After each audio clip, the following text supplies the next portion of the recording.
Ahora sí estoy grabando. Bien, el tema de hoy, decía yo, es programación a la defensiva, ¿no? La idea es, o lo primero que hicimos fue preguntarnos por qué diseñamos. Decíamos que diseñamos para poder fragmentar la complejidad de la mejor manera posible. Un problema que podría parecer ininteligible per se, ¿no? A través del diseño que hacemos, logramos desenmarañar la complejidad, ¿no? El ejemplo de la diapositiva es Alejandro Magno cortando el nudo que Gordias hizo en su carro para dejarlo en la ciudad de Frigia, ¿no? Como para honrar a Zeus en ese caso. Y lo que hizo Alejandro Magno fue justamente cortar un cachito del nudo gordiano para poder desenmarañar la complejidad inherente a él, ¿no?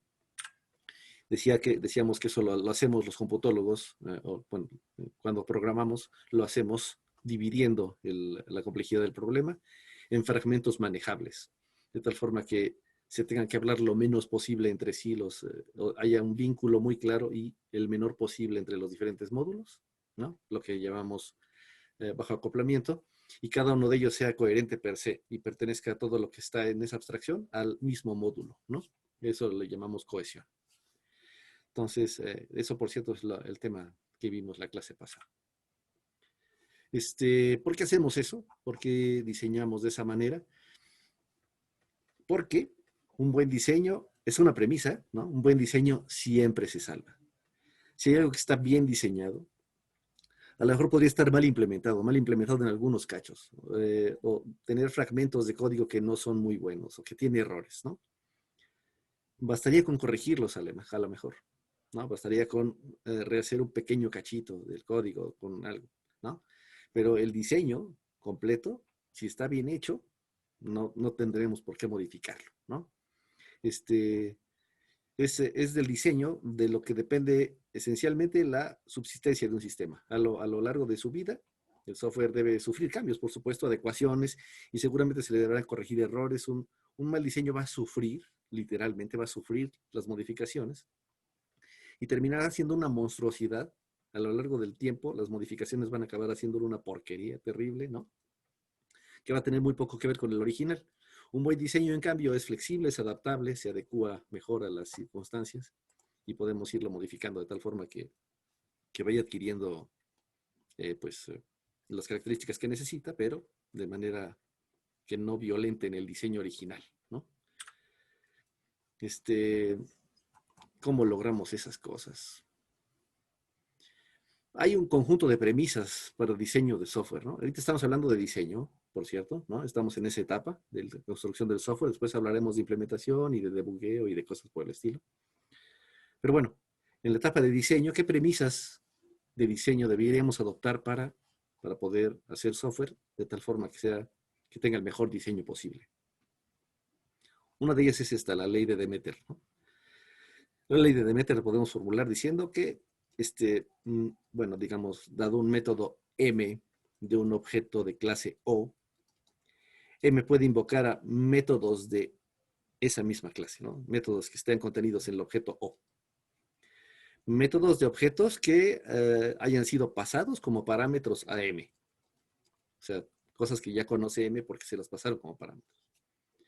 Métodos de cualquier objeto creado dentro del método M. También lo conoce porque él los creó, él construyó esos objetos. Por supuesto que conoce cuáles son los servicios que necesita de esos objetos, ¿no? Métodos de objetos que sean atributos de O, ¿no? O sea, ya tiene a O y sabe que O está hecho de tal o cual cosa, ¿no? De tales o cuales objetos, además. Entonces podría referirse a los métodos de esos objetos, de esos atributos, ¿no? O bien, métodos de cualquier objeto accesible para o en la visibilidad de M. Nada más. O sea, se resume justamente en lo que dice ahí, ¿no? No hables con extraños. Hay cosas que no conoces, nadie te las pasó como parámetros, no deberías saberlo, no los utilizas tú como atributos, no son objetos que te hayan sido pasados como parámetros o que tú tengas como atributos en tu olvídalo. No uses esas cosas, ¿no? A veces se le llama a esta la ley de un solo punto, ¿no? Porque cuando uno llama a un método, uno pone el nombre del objeto y luego un punto y el nombre del método de ese objeto que quiere uno llamar, ¿no? Digamos que la recomendación general es que tus llamadas a métodos involucren solo un punto, ¿no? O sea, pones el nombre de tu objeto, punto, y luego el método que quieres invocar. No como suele suceder, ¿no? Por ejemplo, nosotros lo hacemos mucho en Java, system.out.print, punto, ¿no? Y vamos difiriendo en una cadena bastante larga a veces de llamadas a métodos que están asociados con el objeto, al que está asociado con el objeto, que está asociado con el objeto que nosotros sí conocemos, ¿no? Entonces es mejor, en la medida de lo posible, no hacer eso, ¿no? Minimizar esas cosas, porque justamente ¿qué estamos haciendo cuando ponemos más de un punto? En síntesis, de acuerdo con lo que vimos en la clase pasada. Ajá, estamos acoplando las cosas innecesariamente, ¿no? En efecto, sí. Estamos reforzando el acoplamiento, eso no está chido. Estamos aumentando el fan out, ¿no? El fan in, perdón, de nuestro método, ¿no?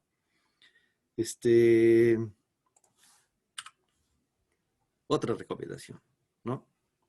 La duplicación es mala. O sea, duplication is evil, ¿no? O sea, die. O don't repeat yourself, DRY, ¿no? Es otro principio que debemos tener en cuenta y es que, bueno, es el que se identifica con el acrónimo, con los acrónimos que puse, ¿no? La intención es evitar la repetición de código, ¿no? Previamente elaborado. Pensar en la reutilización de lo ya hecho. Si nos percatamos de que debemos escribir lo mismo que ya hemos escrito, es porque seguramente hay algo que podemos generalizar y abstraer en una clase o módulo y, bueno, solo reutilizarlo en vez de volverlo a escribir. Eso normalmente a uno no se le ocurre, ¿no? Ya que tiene una cierta experiencia, entonces se le ocurre desde el diseño. Cuando uno no tiene tanta experiencia, se le ocurre ya que lo está tecleando, ¿no? Ya que uno está programando, implementando las cosas. Entonces, cuando uno se da cuenta de, oye, este cacho de código me suena, chale, ¿no? Y entonces uno ya se da cuenta de que ayer, antier, o la semana pasada, o el mes pasado, implementó justamente algo muy parecido a eso, ¿no?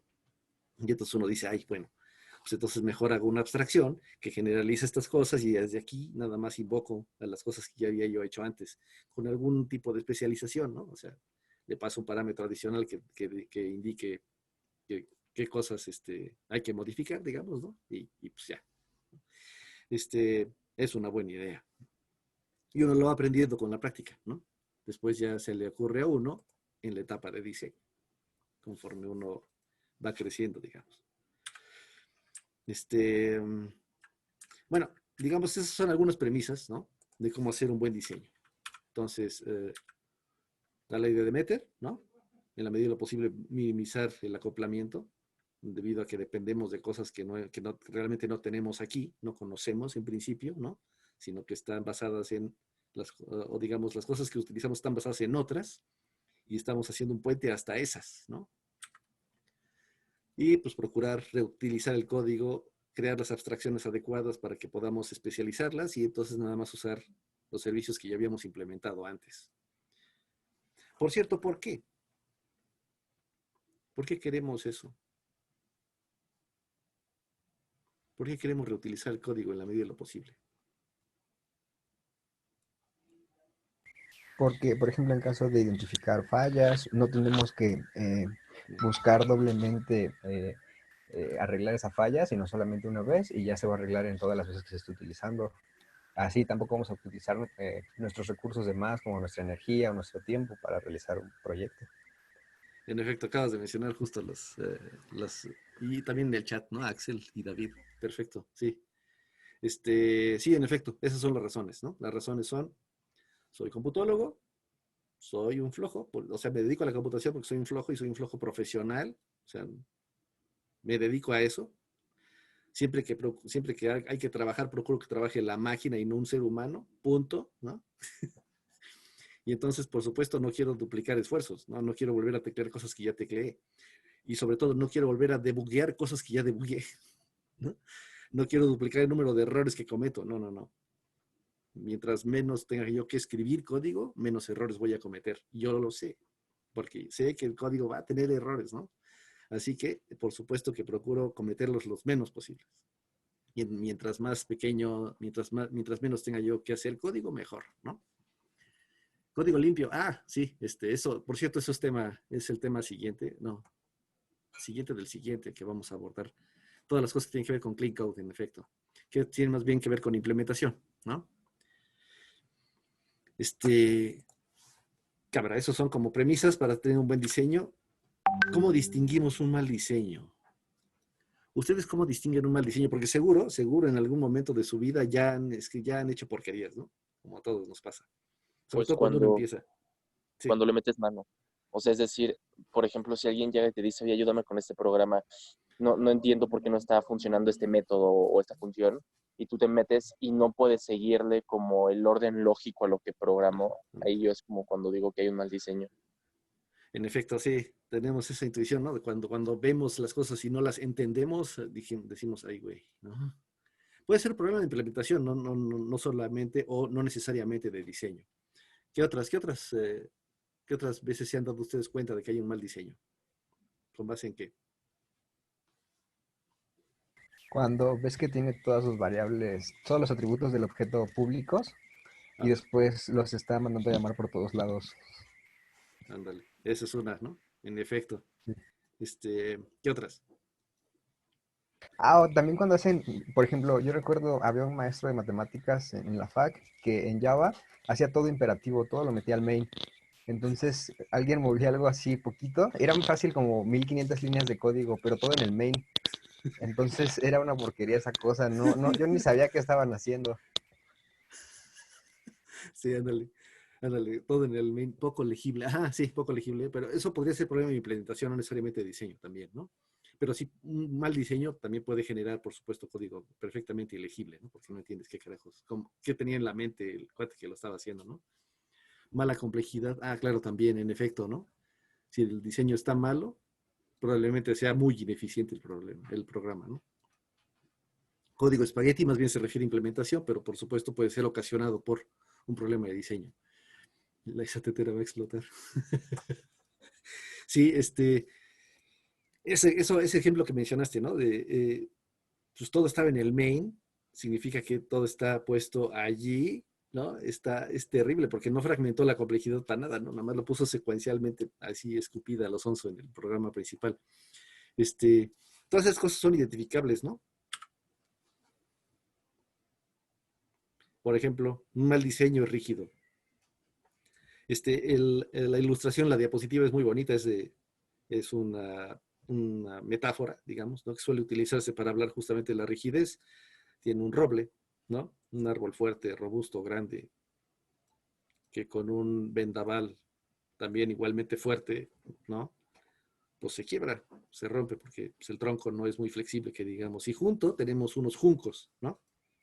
El arbustito de aquí realmente son unos juncos que pues pueden recibir el viento que ustedes quieran y no se van a romper, ¿no? Se van a doblar, pero pues van a recuperar después su forma, ¿no? Así que, bueno, un diseño puede ser robusto y seguro, como el roble, pero muy poco dispuesto a las modificaciones, ¿no? Si uno adapta una pequeña parte y esta modificación hace necesaria una cascada interminable de modificaciones en diversos lugares, decimos que el software es rígido, ¿no? Que el diseño estuvo muy rígido. Eh, es como el símil de la diapositiva, ¿no? Una rigidez extrema no admite cambios, ¿no? No admite que le introduzcas, ¿no? Problemas, digamos, que problematices el diseño que ya estaba hecho, ¿no? Porque pues, va a generar que haya que modificar esto y luego esta otra subclase y luego esta otra subclase y luego esta otra que es hermana de, no sé, cosas jóvenes, ¿no? Va a estar terrible. Se parece un poco a esta otra, ¿no? En buena medida como que esta es como consecuencia de la otra. Un sistema es frágil, decimos que es frágil en diseño, ¿no? Cuando al cambiar una pequeña parte de él, se genera una secuencia de fallas, ¿no? En este caso son fallas, no son cosas que realmente van a devenir en cambios, ¿no? Porque vas a tener que corregir esas fallas. Entonces parece un poco a la rigidez, Pero se refiere en efecto a que un pequeño cambio en algún lugar, ¡pum!, genera una cascada de fallas, ¿no? Y hay que irlas corrigiendo una por una. Diferentes niveles de abstracción, además, es terrible, ¿no? Cuando pasa eso. Este, el diseño, digamos, estaba mal hecho en el sentido de que no se pensó en algunas cosas que lo hacen más flexible, ¿no? Más flexible en estos términos, ¿no? Y entonces, híjole. Pero bueno, en general la fragilidad se refiere más bien a las fallas, no a las modificaciones que haya que hacer. Por supuesto, la fragilidad por cierto, la fragilidad es un defecto de diseño que se acentúa conforme se acumulan los cambios. En un diseño malo, digamos, si es frágil, conforme vas cambiándolo a lo largo del tiempo, digamos, vas haciéndolo cada vez más y más frágil, típicamente, ¿no?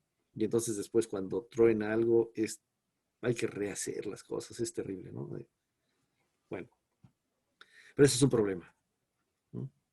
Entonces, ¿cómo distinguimos un software mal diseñado? Pues porque es rígido, porque es frágil, porque no se puede mover muy bien, ¿no? Está pegado a las cosas. Las cosas que hicimos están así y así se pueden quedar, y así se deben quedar, mejor dicho. La inmovilidad, digamos, es la incapacidad para hacer reutilizables las cosas que programamos, ¿no? Este módulo hace algunas cosas y después vas a tener otro problema cuya solución involucra algo parecido a esto. Y dices, pues cámara, ¿no? Vamos a desconectar, vamos a utilizar este módulo y lo vamos a conectar ahora con este, ¿no? Y te das cuenta de que, no, híjole, está demasiado casado con el software para el que lo construí, ¿no? Ese módulo. Digamos que es suficientemente poco general como para usarlo de veras, ¿no? Tendría yo que modificar cosas, etcétera. Uno acaba haciendo a lo mejor una superclase de ese para poder utilizarla en otro lugar, pues, pero per se a lo mejor hubiera podido hacerse, a lo mejor hubiera podido utilizarse si lo hubieras diseñado bien, ¿no? Entonces, bueno, la inmovilidad es justamente esa incapacidad para reutilizar módulos en la construcción de otras aplicaciones. La situación típica es que un programador se percata de lo que necesita, como decía yo, es muy parecido a algo que ya alguien más hizo antes, o él mismo hizo antes, para otra aplicación. Entonces toma el código hecho, lo revisa y se da cuenta de que, pues, a pesar de ser ciertamente similar la tarea que se hace, hay que modificar sustancialmente el código para que realmente se adapte, ¿no? Depende de muchas cosas peculiares del sistema en el que está incrustado, ¿no? Cambiarlo puede ser, de hecho, hasta riesgoso, digamos, ¿no? Para el sistema en el que ya funciona, ¿no? Si lo modificas y le pones tantito el motor, ¡pum!, ¿no? Y si es frágil, zúmbale, ¿no? Ya valió gorro todo el software que ya tenías funcionando. Entonces, digamos que puede ser riesgoso y podría ser también, además, muy laborioso para rehacer todo, ¿no? Pues bueno, el símil en el slide es que la rémora, pues depende del tiburón, ¿no? Si la despegas de él, pues, se muere, ¿no? Si está nada por sí misma, ¿no? No es independiente, no es suficientemente independiente, ¿no? Viscosidad, esa es una propiedad típica, sí, y bueno, con frecuencia la cometemos, ¿no? Aún cuando tengamos mucha experiencia, acabamos haciendo cosas viscosas. Es típico, ¿no? Que el sistema está diseñado de tal forma que para hacer un cambio como se debería hacer, es decir, sin romper con el diseño general, hay que hacer un esfuerzo muy grande, hay que hacer un esfuerzo sustancialmente mayor que el que hay que hacer para adecuar el sistema de manera pues, sucia, digamos, ¿no? Con un hack. Entonces, el diseño no está bien, ¿no? Digamos que para adecuar una clase habría que construir mucha infraestructura en vez de simplemente hacer una subclase nueva, ¿no? O que luego de hacer una modificación haya que recompilar muchas partes del software, ¿no? En esos casos los programadores van a tender a hacer cochinadas, ¿no? Que estropean el diseño todavía más, pero resuelven el problema, ¿no? De manera inmediata. Lo van a hacer en 2 días en vez de llevarse 2 meses, ¿no? Rehaciendo el diseño. Por ejemplo, típico, ¿no? Haces una clase que viola la encapsulación y entonces accedes a cosas a las que no deberías acceder y con esa clase ya la enchufas a donde debías y pum, ya resolviste el problema que necesitabas. hacen cambios mínimos que no requieran recompilar todo el programa porque se lleva horas recompilar todo eso, ¿no? Y entonces pues nomás recompilan un cachito y ya con eso resuelven el problema, ¿no? Con frecuencia, cuando estén en el mundo real, van a acabar haciendo algunas de esas cochinadas, sobre todo con diseños que no hicieron ustedes, he de decirlo, porque en general los de ciencia diseñamos bien, pero híjole, ¿no? Sí, a veces es terrible. Como las cosas son típicamente para la semana pasada, uno acaba haciendo cosas así, ¿no? Lo que no está chido, pero bueno.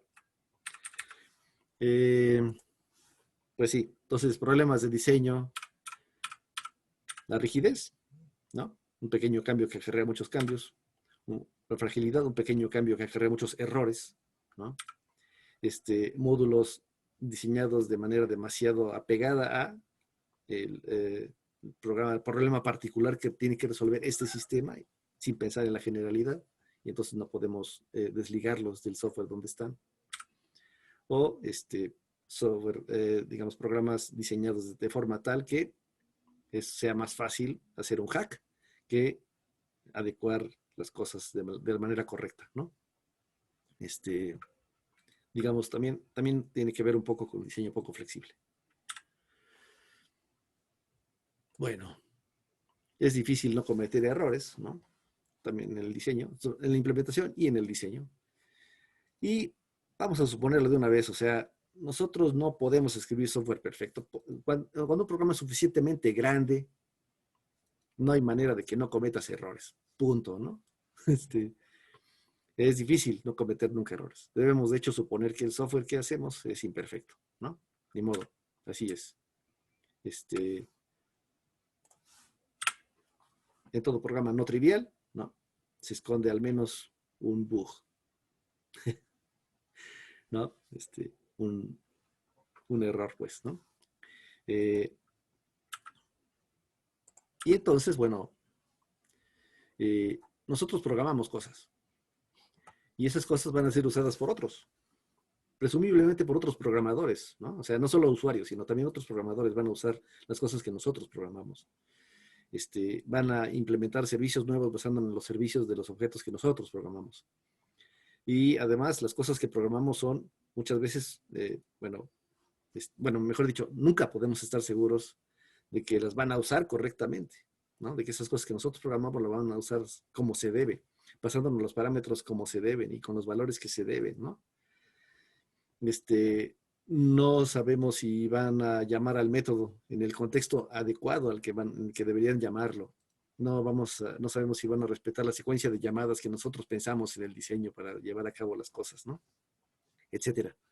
O sea, no podemos decidir esas cosas porque no están en nuestro ámbito de decisión, ¿no? Otro programador lo va a hacer cuando a lo mejor cuando nosotros ya ni siquiera trabajemos para esa compañía, ¿no? Entonces, bueno, por supuesto, tenemos que proteger cuesto azúcar, ¿no? Debemos proteger el software de las amenazas externas y, bueno, permítame tantito. Se está acabando la batería. Debemos proteger nuestro software de las amenazas externas, ¿no? Nuestros módulos, nuestros programas, nuestras clases, debemos protegerlas del potencial uso incorrecto que proviene de otros programadores. Como cuando Simpson está protegiendo su azúcar, ¿no? De las amenazas externas. Pero también vamos a tener que protegernos de nosotros mismos, ¿no? De nuestro propio potencial mal uso que hacemos de las cosas que reutilizamos en la programación, ¿no? También es relevante pensar en nuestro propio mal uso de las cosas que ya programamos antes. Lo hacemos, bueno, y a veces porque se nos olvidan, ¿no? Las cosas. Pregúntenmelo a mí, que tengo memoria de teflón. Entonces, sí, luego tenemos que andar pensando en lo que vamos a pensar en el futuro, de lo que estamos haciendo ahorita, ¿no? Es frecuente. Entonces, ¿qué hacemos? Nos sumimos en la paranoia de que, pues, chale, todo lo que hagamos, quién sabe cómo vaya a ser usado y olvídalo, ¿no? Suena como una especie de exageración estar pensando estas cosas. Pero realmente no. Porque al final de cuentas sí tenemos control sobre algo, sobre lo que hacemos nosotros. sobre los programas que construimos, sobre las clases y los módulos que nosotros programamos, ¿no? No sabemos cómo la van a usar otros, pero sí sabemos controlar cómo se va a comportar el software que estamos diseñando. Eso sí. En eso consiste programar a la defensiva. Tú no sabes lo que puede hacer el otro, pero sí sabes lo que estás haciendo tú. Puedes protegerte de la mejor manera posible haciendo las cosas que tú estás haciendo bien, ¿no?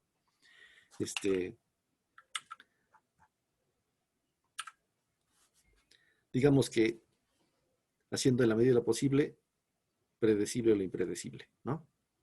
Esa es una foto que tomamos de veras en una escalada. Ese es un compañero de escalada. Y estábamos ya no me acuerdo. Estábamos en Aculco.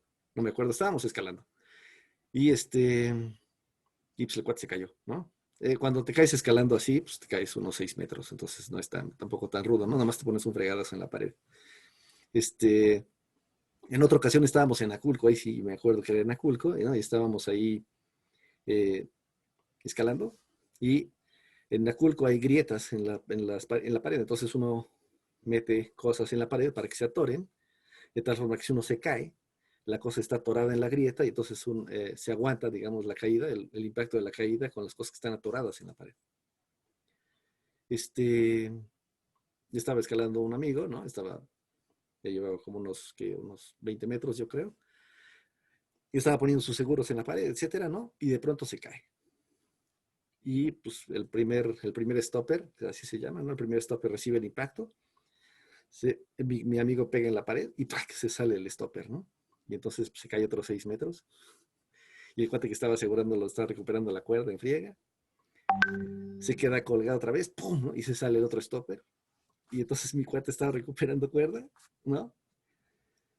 Cae el siguiente y se sale. Y entonces ya todos así tiramos todo lo que estábamos haciendo al carajo, ¿no? Y nos fuimos más bien a recibirlo al pie de la pared. No le pasó nada, bendito sea Dios, ¿no? Porque sí se fue frenando un poquito con los stoppers que se fueron saliendo. Pero bueno, ¿por qué pone uno los seguros en la pared? Tú eres un buen escalador, ¿no? A lo mejor. Y sabes que pues está difícil que te caigas porque eres muy chido, ¿no? Pero no podemos predecir que nunca te vas a caer, ¿no? No podemos predecir las cosas que van a pasar.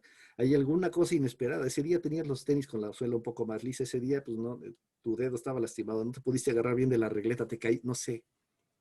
Pero pone los seguros en la pared justo porque no sabes lo que puede pasar y quieres hacer de la manera más predecible posible la consecuencia de lo que va a ocurrir, ¿no?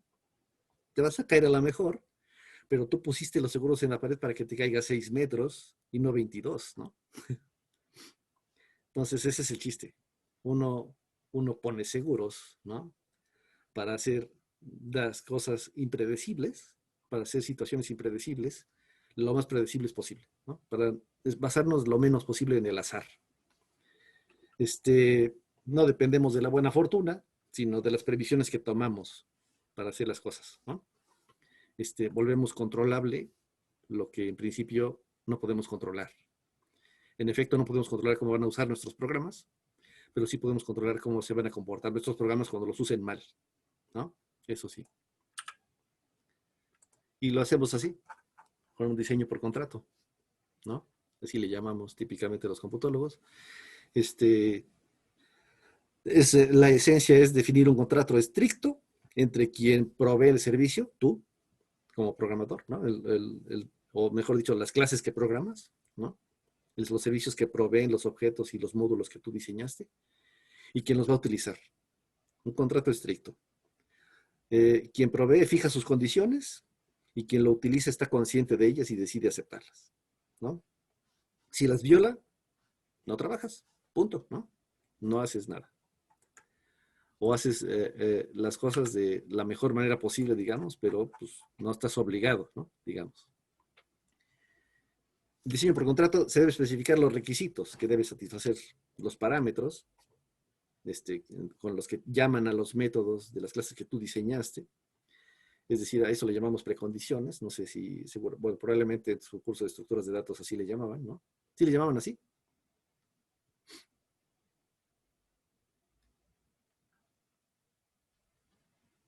Hola, ¿siguen ahí? Sí, profe, aquí estamos.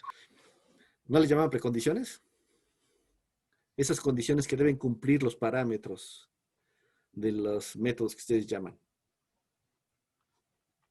¿no? Bueno, así se llaman, ¿no? Tengo un método que recibe 3 parámetros, 2 de ellos son enteros, y el primero tiene que ser mayor que el segundo. Esa es una precondición, ¿no? Punto. También recibe una cadena de caracteres que debe ser no nula y medir menos de 40 caracteres. Es otra precondición, ¿no? Fijamos precondiciones como esas. Y de hecho, normalmente lo que hacemos es comentarlas al inicio del método, ¿no? Las ponemos en los comentarios en Java. Ponemos las precondiciones bastante claras ahí. Postcondiciones, las cosas que tú garantizas. Yo ofrezco un servicio y me cae que si me pasaste los parámetros bien y cumple con las precondiciones, yo te entrego un punto flotante que tiene que valer exactamente la raíz de 2K.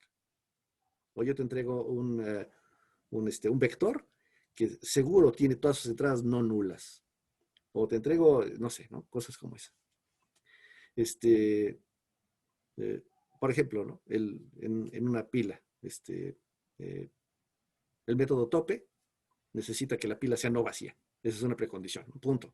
¿No? No puedes pedirle tope a una pila vacía. Y bueno, por último están los invariantes de clase, ¿no?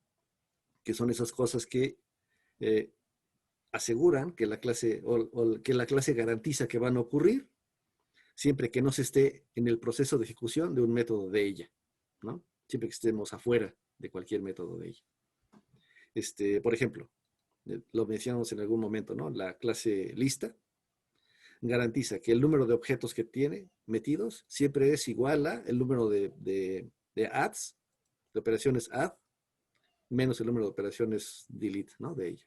Punto, ¿no? Una pila, en la pila, ¿no? El número de elementos en la pila me cae que es igual al número de push menos el número de pops, ¿no? Punto.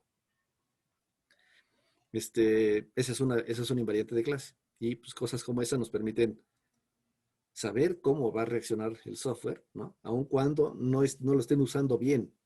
Nosotros garantizamos esas cosas, ¿no? Garantizamos los invariantes de clase y las postcondiciones. Y quien nos usa debe de garantizarnos las precondiciones. Si nos garantizan las precondiciones, me cae que funcionamos bien, ¿no? Si no, entonces no estamos obligados a nada.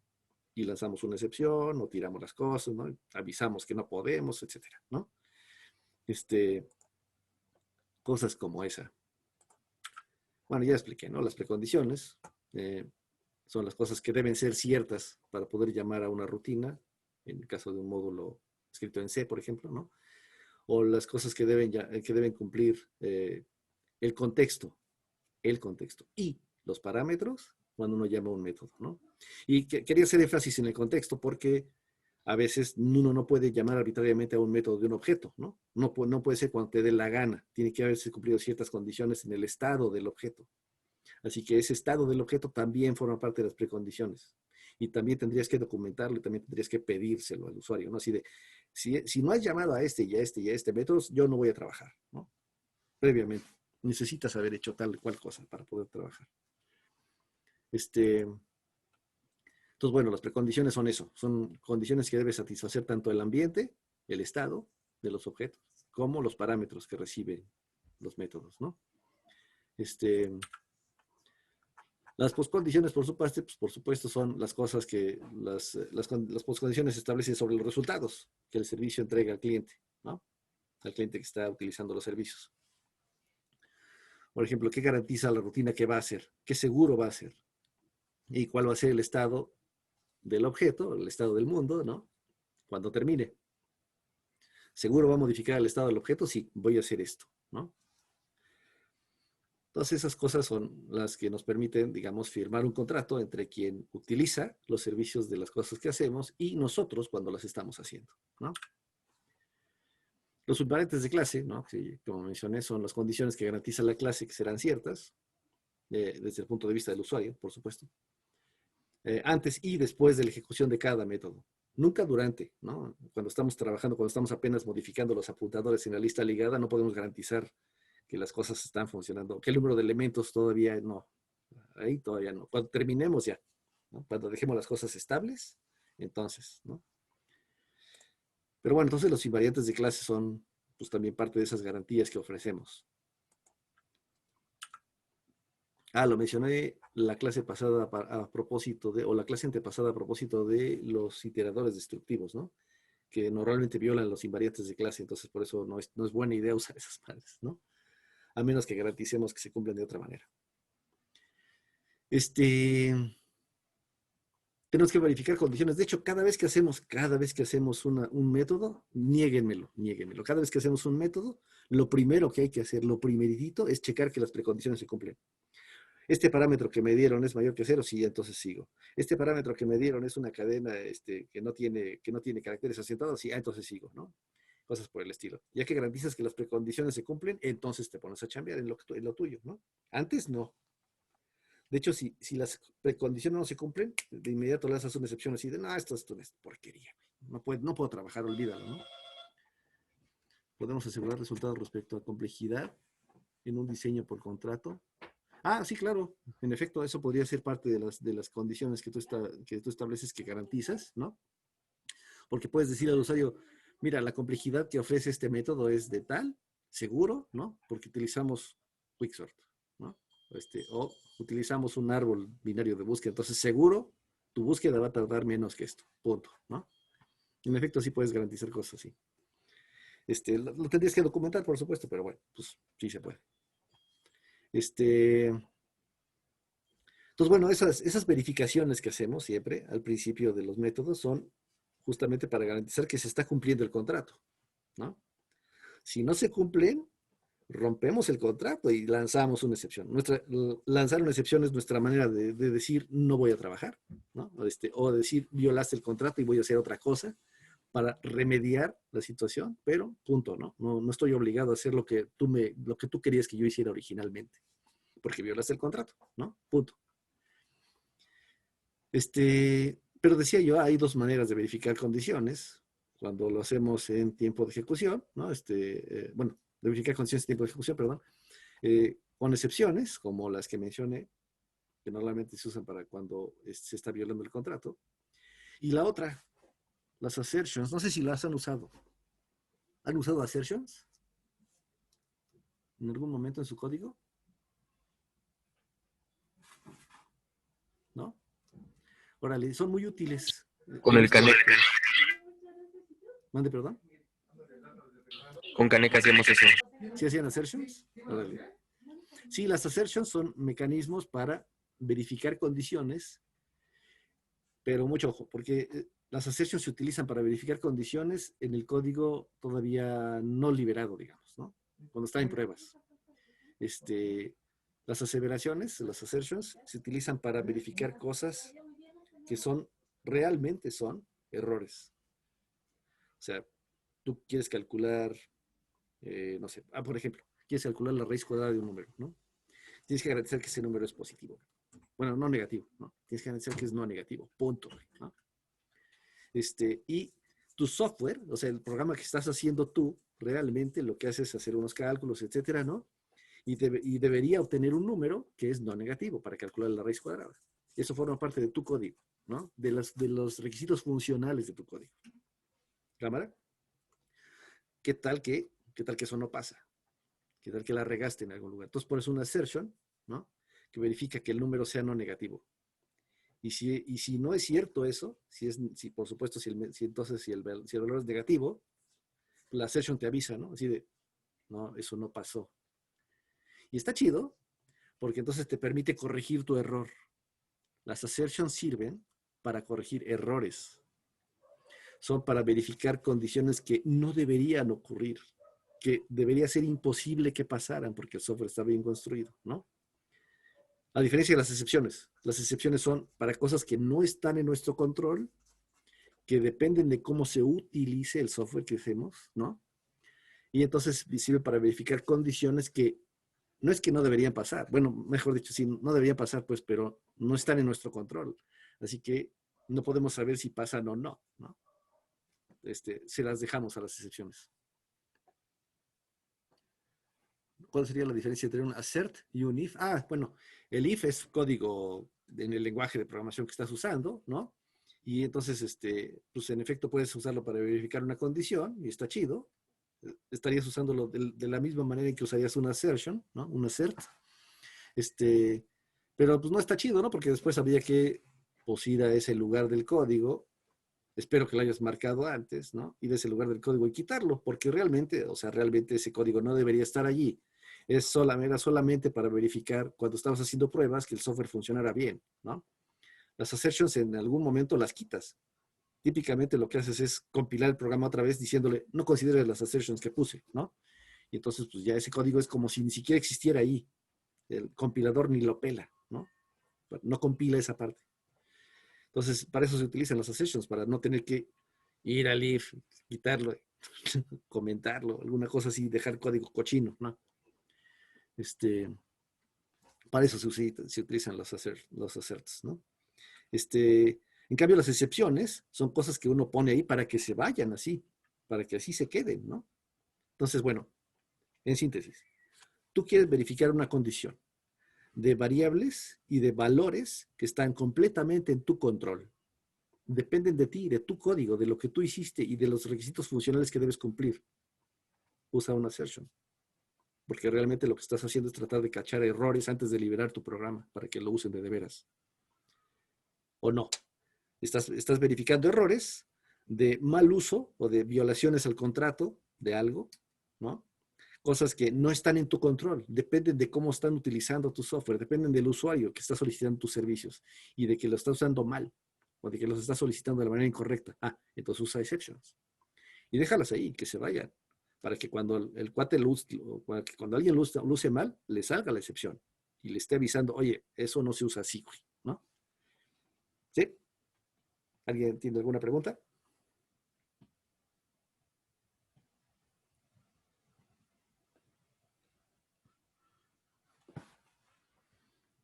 Ok. Entonces, bueno, las excepciones son parte del diseño, digamos, ¿no? Y las assertions son solamente para cuando estamos implementando, que dejar las cosas de la mejor manera posible, ¿no? Verificar que no hagamos nosotros estupideces. Ay, mira, había un slide para explicar eso. Perdón.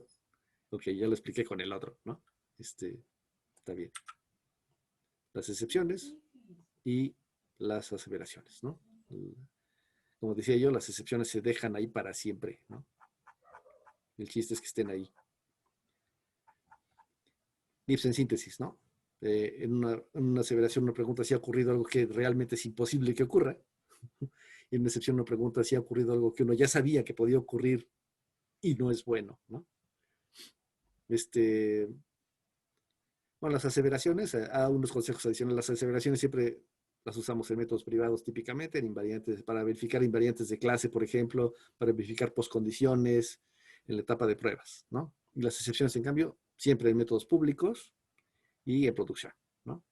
De veras. Y bueno, lo que decía, ¿no? Típicamente lo primero que hacemos siempre es verificar que los parámetros cumplan con los requisitos que les pusimos. Es decir, siempre estamos verificando las precondiciones. Siempre, ¿no? O deberíamos de hacer eso siempre, ¿no? Yo creo que sí, ¿no? ¿Alguien ha hecho alguna vez un método? ¿Alguno de ustedes ha hecho alguna vez un método? ¿Puedo explicar otra vez las assertions? Sí. De hecho, entonces voy a aprovechar este slide, ¿no? Las aseveraciones son cláusulas, formalmente hablando son cláusulas de verificación lógica de condiciones, de parámetros o de valores, de variables que están involucradas en el programa, ¿no? Y lo que hacemos es controlar qué valores tienen, saber cuánto valen, saber si están o no de acuerdo con las condiciones que establece el algoritmo que estamos programando. De tal forma que entonces una aseveración, una assertion, nos sirve para verificar que estamos haciendo las cosas bien nosotros como programadores, en cosas sobre las que tenemos completo control, las variables que nuestro programa tiene, ¿no? Sirven para detectar entonces condiciones anómalas que no deberían ocurrir, que está mal que ocurran, porque violan la lógica del programa. Son errores que estamos poniendo nosotros allí, ¿no? Y bueno, una vez que pasamos la etapa de pruebas, que ya sabemos que esas condiciones que no se violaron, digamos, las condiciones que habíamos establecido, las quitamos.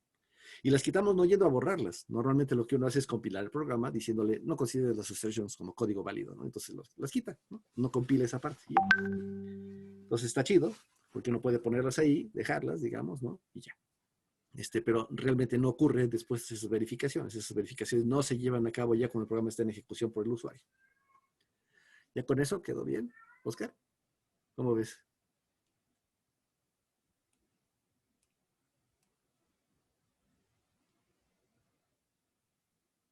Sí, órale. Igual estamos en el chat. Si en algún momento después, en la tarde, después de comer, ¿por qué habrá dicho eso el profe? Ya no me acuerdo. Revisan los slides y no, pues no. ¿No les queda claro? Pues pregunten, ¿no? Para eso estamos, para eso está el chat. Ajá. Bueno, esto ya. Y decía yo que toda rutina debe ante todo verificar precondiciones. Alguno de ustedes, decía yo, ¿ha hecho alguna vez un método en el que la verificación de los parámetros, de que los parámetros tienen valores correctos, no sea lo primero que hacen? Yo creo que no. Siempre es como lo primero que hay que hacer, ¿no? Así, vamos a ver si está todo como debe de ser antes de ponerme a chambear, ¿no? Vamos a checar que todo lo que recibí es como debe de ser. Y entonces uno checa todos los parámetros y si cumplen con las condiciones que nosotros establecimos, va. Entonces sí me pongo a chambear. Si no, no. Si no, ya de una vez lanzo la excepción, ¿no? Estamos en esta política, ¿no? Realmente esa es la política buena. Se oye feo, se oye como egoísta, pero no. Es la ley del embudo, ¿no? Le exijo mucho al cuate que va a usar las cosas y yo pues garantizo bien poquito, ¿no? En efecto, así debería ser. O sea, se oye como feo, pero así debería ser. La política de diseño más adecuada es exigir de los parámetros que recibimos y del contexto y del estado de los objetos, tanto como sea necesario para poder garantizar que vamos a hacer el trabajo bien. Lanzar la excepción a la mínima provocación, o sea, no se cumplió a la goma, ¿no? A lo mejor tratar de resolver el problema utilizando defaults o lo que sea, pues, pero avisar, ¿no? Así de, oye, los parámetros que me pasaste no sirven, este no sirve, entonces voy a suponer que vale esto, ¿no? Y punto. Es decir, ante la mínima violación de las precondiciones, por, ¿no? Excepción. Ofrecer las mínimas garantías posibles. O sea, este esquema, decía yo, suena como muy mezquino, pero es para lograr rutinas lo más breves posibles. Lo más breves posibles. Si pides mucho y ofreces poco, tienes que hacer poco código. Y entonces es menos susceptible a errores, ¿no? Entonces pide tanto como puedas, lo verificas antes y niégate a trabajar si no se cumple. Y promete tan poco como sea posible. Si prometes poquito, garantizas poquito, haces poquito código y ya, entregas, ¿no? Y eso además redunda en que, pues, como debería ser, los códigos de los métodos y demás son cortitos, ¿no? Como debe de ser. Soy chistoso, pero bueno. Y ya se acabó la clase. Entonces, la próxima clase continuamos con este slide, Solid, ¿no? Son principios también de diseño. ¿Alguna pregunta?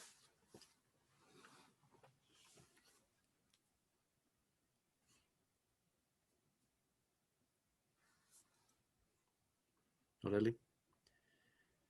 Entonces nos vemos el viernes, joven. Que estén muy bien, cuídense mucho. Si necesitan algo, no necesariamente académico, estamos en el chat, ¿no? Sale. Pues ahí se ven.